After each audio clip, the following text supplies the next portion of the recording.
Hi, welcome to SparkPlug, the video blog for event managers and media producers.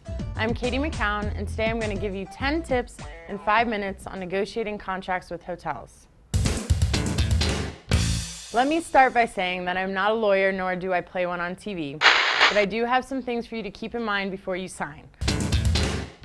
Tip number 1, try to waive meeting room rentals. Meeting room rental can be waived depending on the size and type of your event, if you choose to work with a food and beverage minimum, or if you contract a large block of guest sleeping rooms. There are risks associated with contracting large room blocks, which I'll talk about later. Meeting room rental is straight profit for a hotel, so ask your sales manager if room rental can be waived. Tip number 2, look into need dates. If you only need meeting space and no guest rooms, call and ask the catering manager if they have any need dates. These are typically dates where the guest sleeping rooms are sold out and the catering department needs to fill the convention and meeting space with events. If you are flexible, you can usually get a great deal on meeting space.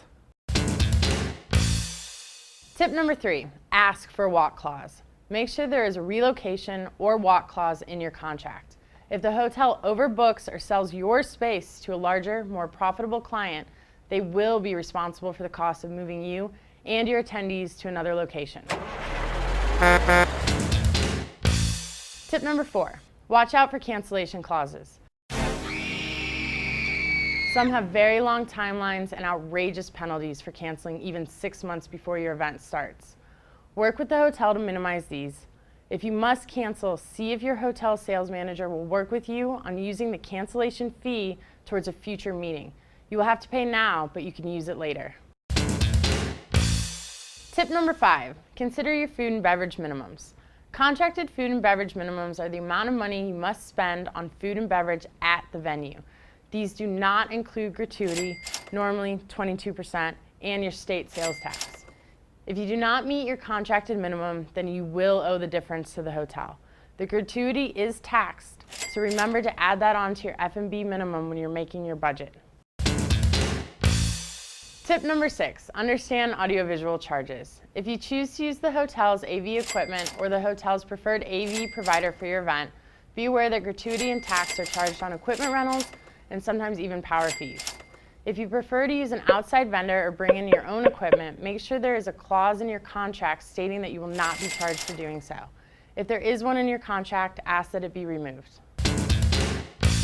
Tip number 7, lower your attrition. All hotels will have attrition clauses in their contracts. The definition of attrition is the difference between the actual number of guest sleeping rooms picked up and the agreed to number in the terms of the facility's contract. Usually there's an allowable shortfall before damages are assessed. Attrition rates can go as low as 80% when dealing with guest room blocks. If your hotel contract states 85 or 90% attrition rate, see if you can negotiate that down to 80%. Tip number 8, reduce your liability. When negotiating your contract, ask your sales manager to include a resell clause. A resell clause can get you out of attrition charges if the hotel sells out.